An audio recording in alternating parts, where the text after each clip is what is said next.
Lettre numéro 31 de Catherine de Sienne, adressée à 3 cardinaux italiens.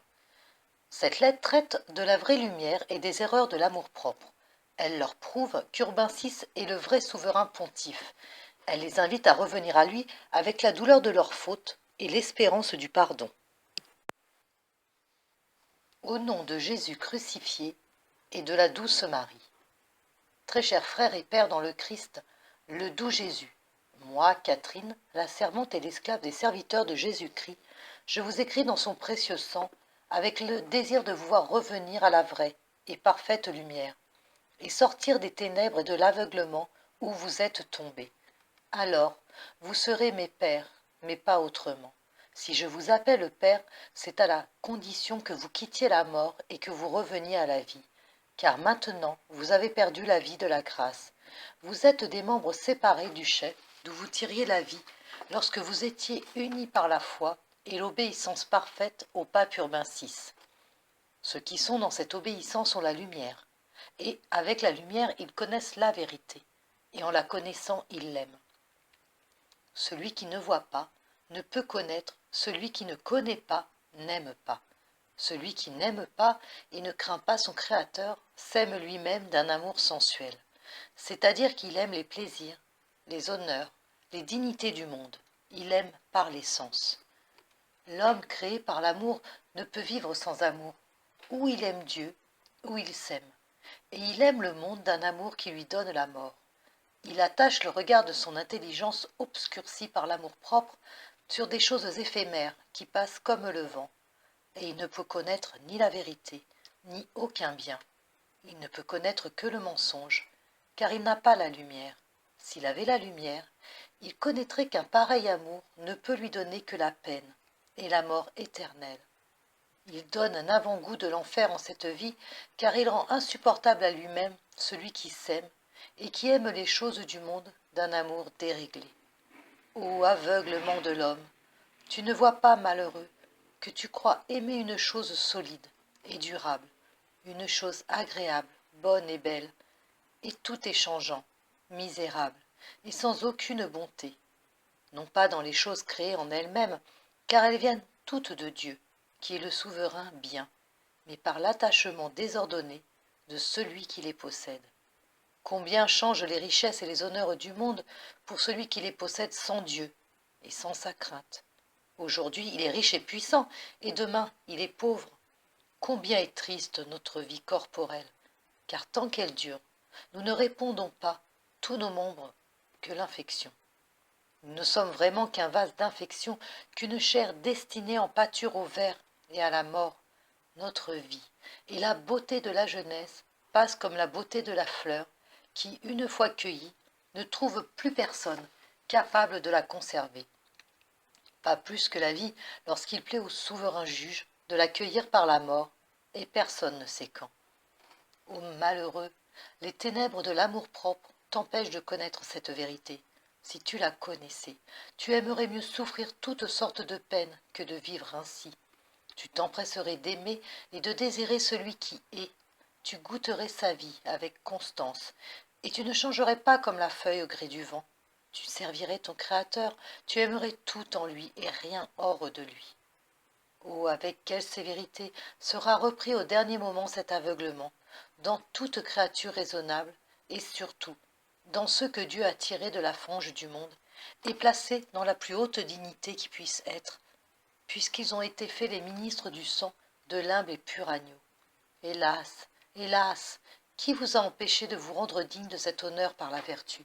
Vous aviez été choisis pour vous nourrir sur le sein de l'Église, pour être des fleurs dans son jardin et y répandre le parfum des vertus. Vous avez été placés comme des colonnes pour soutenir la barque et le vicaire du Christ sur la terre. Vous avez été placés comme une lampe sur le candélabre pour éclairer les fidèles et pour répandre la foi. Avez-vous fait ce pourquoi vous avez été créés? Certainement non. L'amour-propre vous a caché votre devoir. C'était pour fortifier et pour éclairer par l'exemple d'une bonne et sainte vie que vous avez été mis dans ce jardin.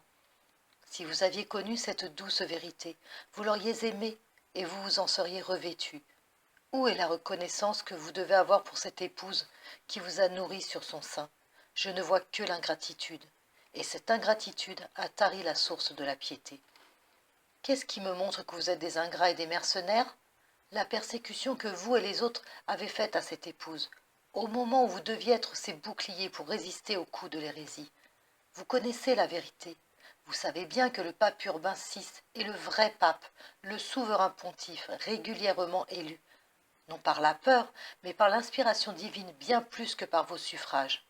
Vous-même, vous nous avez annoncé que c'était là la vérité. Et maintenant, vous avez tourné le dos, comme de vils et misérables chevaliers. Votre ombre vous a fait peur. Vous avez abandonné la vérité qui faisait votre force. Et vous vous êtes attaché au mensonge qui affaiblit l'âme et le corps, en vous privant de la grâce spirituelle et temporelle. Et quelle en est la cause? Le venin de l'amour-propre, celui qui a empoisonné le monde. C'est pourquoi, vous qui étiez ces colonnes, vous êtes faibles comme la paille. Vous n'êtes plus des fleurs qui répandaient des parfums, mais au contraire, une infection qui empeste le monde.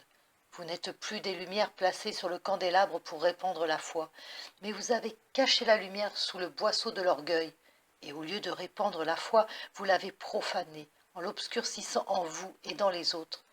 Vous étiez les anges de la terre, qui deviez résister au démon infernal et remplir l'office des anges du ciel, en ramenant les brebis à l'obéissance de la Sainte Église. Et vous avez pris l'office des démons, et le mal qui est en vous, vous voulez nous le donner, en nous retirant de l'obéissance du Christ de la terre, pour nous attacher à l'obéissance de l'Antéchrist, qui est membre du démon, comme vous-même, tant que vous resterez dans cette hérésie. Et cet aveuglement ne vient pas de l'ignorance, que quelqu'un ne vous a pas rapporté les choses autrement qu'elles étaient. Vous savez très bien ce qui est la vérité, vous nous l'avez annoncé, et ce n'est pas nous qui devons vous l'apprendre. Oh, comme vous êtes insensés de nous avoir donné la vérité et de vouloir suivre le mensonge. Vous voulez maintenant corrompre la vérité et faire croire le contraire en disant que vous avez élu le pape Urbain par crainte. Cela n'est pas. En vous le disant, je vous parle sans respect, parce que vous en avez manqué à l'égard de votre chef. Il est évident pour quiconque y veut faire attention que celui que vous avez nommé par crainte, c'est Monseigneur de Saint-Pierre. Vous pourrez me dire, pourquoi ne pas nous croire? Nous savons mieux la vérité que vous, puisque nous avons fait l'élection. Et moi je vous réponds que je vous ai vu vous éloigner de la vérité, de tant de manières que je ne dois pas vous croire quand vous me dites que le pape Urbain VI n'est pas le vrai pape. Si j'examine d'abord votre vie, je ne la trouve pas si sainte et si exemplaire que votre conscience vous éloigne du mensonge. Et qu'est-ce qui me fait croire que votre vie n'est pas bien réglée? C'est le venin de l'hérésie.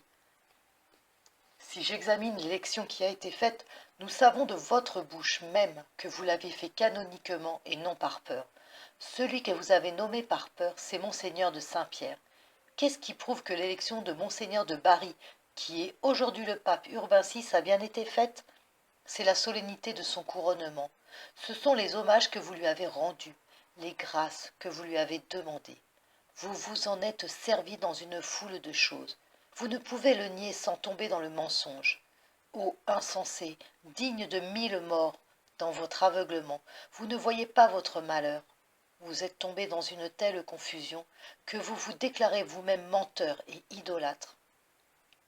Si ce que vous dites était vrai, ce qui n'est pas, car je reconnais le pape Urbain VI pour pape légitime, ne nous auriez-vous point menti en déclarant d'abord qu'il était souverain pontife, comme il l'est en effet?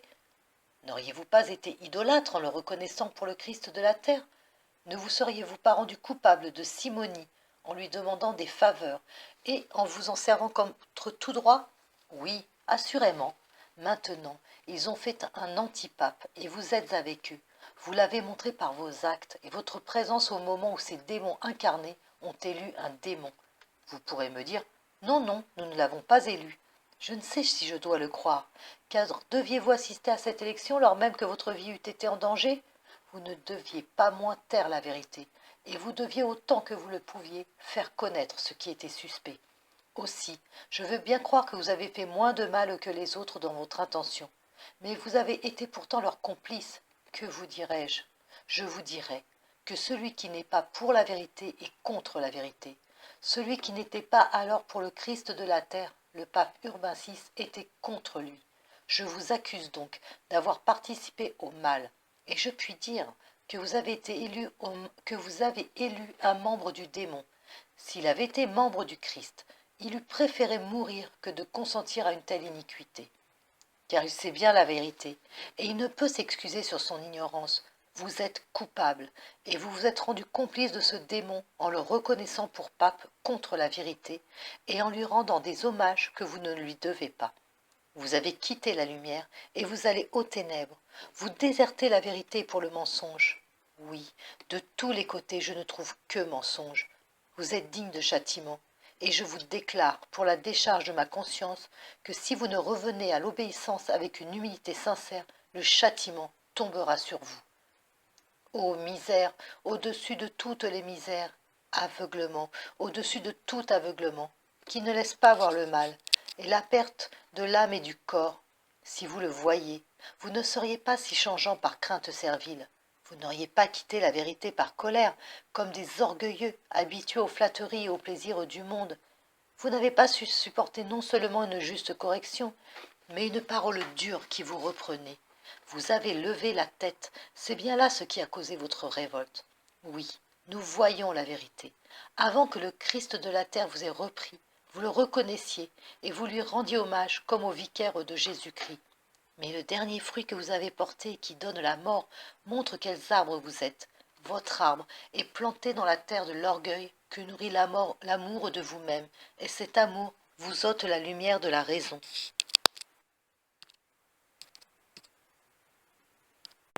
Hélas, ne faites plus ainsi. Pour l'amour de Dieu, sauvez-vous en vous humiliant sous la main puissante de Dieu et sous l'obéissance de son vicaire. Vous le pouvez encore quand le temps sera passé, il n'y aura plus de remède. Reconnaissez vos fautes pour vous humilier et reconnaître l'infinie bonté de Dieu, qui n'a pas commandé à la terre de vous engloutir et aux animaux de vous dévorer, mais qui vous donne le temps de convertir votre âme. Si vous ne reconnaissez pas cette grâce qui vous est accordée, elle sera votre condamnation. Mais si vous revenez au bercail, si vous vous nourrissez de la vérité sur le sein de l'épouse du Christ, vous serez reçus avec miséricorde par le Christ du ciel et par le Christ de la terre. Malgré l'iniquité que vous avez commise, je vous prie de ne pas tarder. Ne résistez pas au remords de votre conscience, qui, je le sais, vous tourmente sans cesse. Que la honte de votre faute ne vous arrête pas et ne vous fasse pas abandonner votre salut par désespoir en vous persuadant qu'il n'y a plus de remède. Ce n'est pas ainsi qu'il faut faire, mais espérez fermement en votre Créateur avec une foi vive, et revenez sous le joug avec humilité. L'obstination et le désespoir seraient une dernière faute pire que la première, et plus odieuse à Dieu et au monde. Élevez-vous donc à la lumière, car sans la lumière vous marcherez dans les ténèbres, comme vous y avez marché jusqu'à présent. Mon âme comprend que sans la lumière nous ne pouvons pas connaître ni aimer la vérité. Et je vous ai dit, je vous répète, que je désire avec un ardent désir vous voir sortir des ténèbres et vous unir à la lumière. Et ce désir s'étend à toutes les créatures raisonnables, mais beaucoup plus à vous trois, qui par votre désertion m'avez causé plus de douleur et d'étonnement que tous les autres qui ont commis la même faute. Lorsqu'ils ont quitté leur père, vous étiez des enfants qui deviez être son soutien en manifestant la vérité. Quoique le père vous eût fait des reproches, vous ne deviez pas donner l'exemple de la révolte contre la sainteté. Aux yeux de la religion, nous sommes tous égaux, mais pour parler comme les hommes, le Christ de la terre était italien et vous êtes italien. La passion de la patrie ne devait pas vous égarer contre les ultramontains. Je ne vois donc pas d'autre cause que l'amour-propre. Détruisez-le pour toujours, n'attendez pas le temps, car le temps ne vous attendra pas. Foulez aux pieds ces sentiments coupables avec la haine du vice et l'amour de la vertu. Revenez, revenez, et n'attendez pas la verge de la justice, car nous ne pouvons échapper aux mains de Dieu. Nous sommes dans les mains de sa justice ou de sa miséricorde. Il vaut bien mieux reconnaître nos fautes et nous jeter dans les mains de sa miséricorde que d'y persévérer et rester dans les mains de sa justice. Nos fautes ne passent jamais impunies, surtout celles qui sont faites contre la Sainte Église. Mais je m'engage à vous représenter devant Dieu pure des larmes et des prières continuelles, je partagerai avec vous la pénitence, pourvu que vous vouliez revenir à notre Père, qui vous recevra comme un bon Père sous les ailes de sa miséricorde. Hélas, hélas, ne la fuyez pas, ne la méprisez pas, mais recevez-la humblement, et ne croyez pas les mauvais conseillers qui vous ont donné la mort. Oui, vous serez mes doux frères, si vous vous rapprochez de la vérité. Ne résistez plus aux larmes et aux sueurs que les serviteurs de Dieu répandent sur vous. Elles vous purifieront des pieds à la tête. Si vous les méprisez, si vous rejetez les tendres et douloureux désirs qu'ils offrent pour vous, vous en serez plus durement repris. Craignez Dieu et son infaillible jugement. J'espère de son infinie bonté que vous accomplirez en vous le désir de ses serviteurs. Ne trouvez pas mauvais que je vous blesse par mes paroles, c'est l'amour de votre salut qui m'a fait vous écrire. J'aurais préféré vous parler de vive voix, si Dieu l'avait permis. Que sa volonté soit faite, vous méritez plutôt des châtiments que des paroles. Je finis. Mais si je m'écoutais, je ne m'arrêterais pas, tant mon âme est pleine de douleur et de tristesse, en voyant l'aveuglement de ceux qui étaient choisis pour répandre la lumière, et qui, au lieu d'être des agneaux se nourrissant de l'honneur de Dieu, du salut des âmes et de la réforme de la Sainte Église, sont comme des voleurs, qui se dérobent pour eux-mêmes l'honneur de Dieu, comme des loups qui dévorent les brebis. Aussi j'en ressens une grande amertume. Je vous conjure, pour l'amour de ce précieux sang répandu avec tant d'ardeur pour vous, de consoler mon âme qui cherche votre salut. Je ne vous en dis pas davantage. Demeurez dans la sainte et douce dilection de Dieu. Baignez-vous dans le sang de l'agneau sans tache, vous y perdrez toute crainte servile, et vous y trouverez avec la lumière une sainte crainte. Doux Jésus, Jésus, amour.